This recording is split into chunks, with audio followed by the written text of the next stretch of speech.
Bem-vindo ao canal Fatos e Versões. Repita-se, não só como citei anteriormente, com as recentes ameaças aos presidentes Hugo Motta e Davi Alcolumbre, da Câmara e do Senado Federal, com a ameaça de aplicação de um possível mal futuro à lei Magnitsky, como a minha aplicada, caso eles não façam o que se exige, o que essa organização miliciana exige. Mas, da mesma forma, essas ameaças covardes, infrutíferas, também continuam sendo dirigidas a membros desta corte. Esta semana, dirigidas ao eminente ministro-presidente Luiz Roberto Barroso, ao nosso decano, o ministro Gilmar Mendes, ao ministro Cristiano Zanin.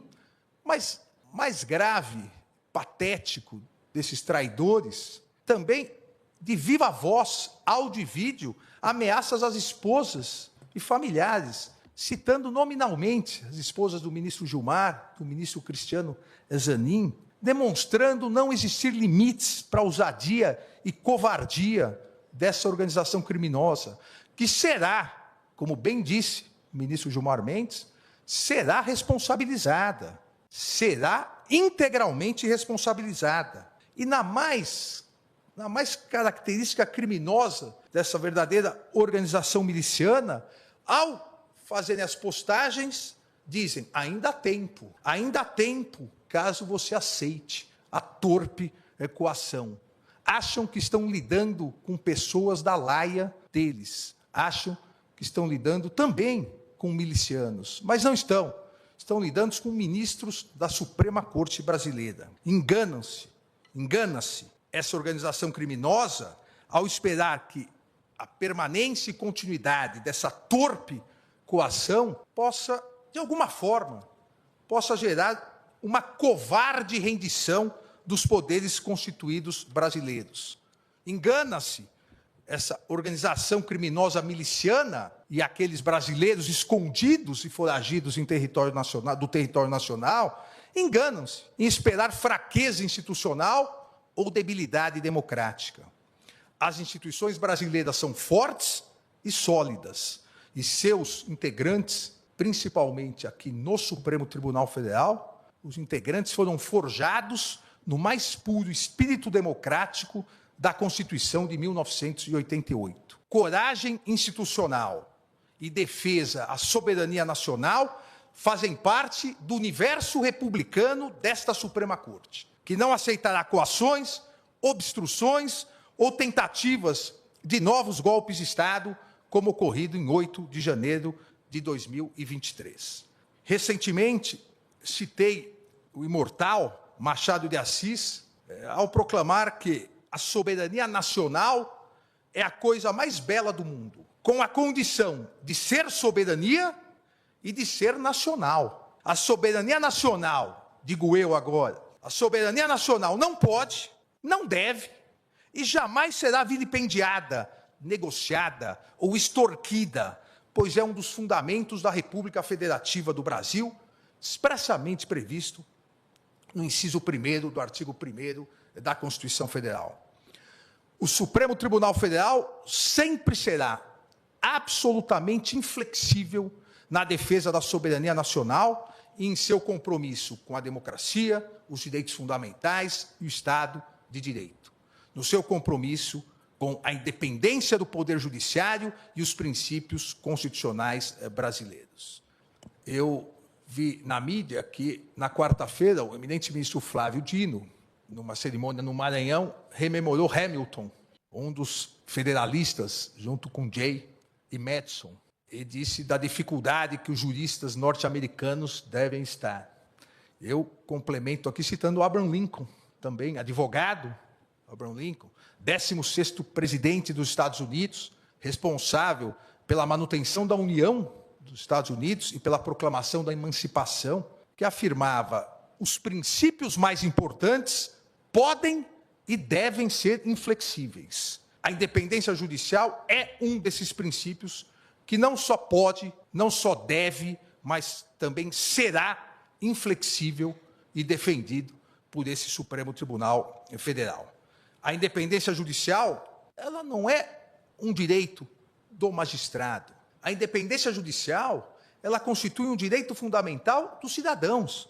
que têm o direito a uma tutela judicial efetiva, ao processo e julgamento por um tribunal independente e imparcial, pois não se consegue, em lugar nenhum do mundo, não se consegue conceituar um verdadeiro Estado democrático de direito sem a existência de um poder judiciário autônomo para que exerça sua função de guardião da Constituição e das leis. Isso é um princípio inflexível. É um princípio inflexível da Constituição brasileira, a independência do Poder Judiciário em defesa da Constituição brasileira. E a história desse Supremo Tribunal Federal demonstra que jamais faltou e jamais faltará coragem aos seus membros para repudiar as agressões contra os inimigos da soberania nacional, inimigos da democracia e inimigos do Estado de Direito. Um país soberano como o Brasil sempre saberá defender a sua democracia e soberania. E o Poder Judiciário não permitirá qualquer tentativa de submeter o funcionamento do Supremo Tribunal Federal ao crivo de outro Estado, por meio de atos hostis, derivados de negociações espúrias e criminosas de agentes e políticos brasileiros foragidos com o Estado estrangeiro, com patente obstrução à justiça e clara, flagrante finalidade de coagir essa Suprema Corte no julgamento da ação penal 2668, para criar, e esta grande finalidade, para criar verdadeira impunidade penal e impedir a análise pelo Poder Judiciário, repito, por meio do devido processo legal, de uma imputação criminal feita pela Procuradoria-Geral da República. A possibilidade que garante a Constituição de análise da responsabilidade ou não, responsabilidade penal ou não de cada um dos réus, como já feito em 638 ações penais julgadas. E essa ação penal pretende ter um súbito arquivamento. Repito, como já o fizemos em 638 ações penais, julgadas sempre colegiadamente, 370 ações penais julgadas pelo plenário, 268 ações penais julgadas pela primeira turma, onde ainda estão em andamento 204 ações penais, além, como já disse, dos 551 acordos de não persecução penal celebrados entre a Procuradoria-Geral da República e os réus que reconheceram sua responsabilidade penal. As ações prosseguirão. O rito processual do Supremo Tribunal Federal não se adiantará, não se atrasará. O rito processual do Supremo Tribunal Federal irá ignorar as sanções praticadas. Esse relator vai ignorar as sanções que foram aplicadas e continuar trabalhando como vem fazendo, tanto no plenário quanto na primeira turma, sempre de forma colegiada, diferentemente das mentiras, das inverdades, da desinformação, e bem citou o ministro, nosso decano, o ministro Gilmar Mendes, a desinformação das redes sociais. O devido processo legal no Supremo Tribunal Federal é sempre realizado pelo colegiado. E trago um dado aqui que talvez nenhum outro conjunto de ações penais no mundo tenha esse número, ministra Carmen. Durante as investigações e as ações penais relacionadas à tentativa do golpe de Estado de 8 de janeiro de 2023, investigações e ações penais, foram interpostos contra decisões minhas monocráticas 707 recursos. 707 recursos.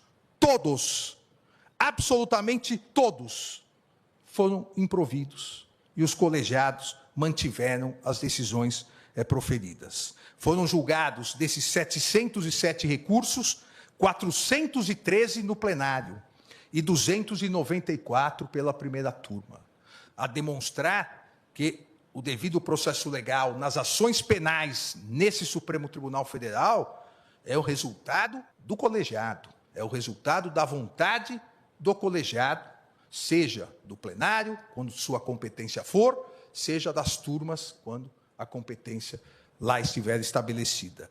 707 recursos interpostos.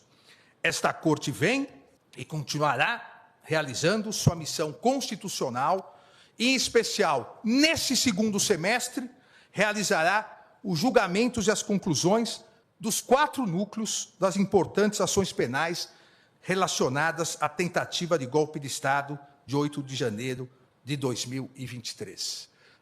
Os 4 núcleos tiveram encerradas as suas instruções, ouvidas suas testemunhas, um deles já quase em fase final de alegações finais, os outros iniciarão a fase de alegações finais e ainda esse semestre, obviamente, pedindo pauta ao eminente presidente da turma, ministro Cristiano Zanin, nós julgaremos todos os responsáveis, absolvendo aqueles onde não houver prova de responsabilidade, condenando aqueles onde houver prova, mas julgando, exercendo a nossa função jurisdicional e não nos acovardando em virtude de ameaças, seja daqui ou de qualquer outro lugar.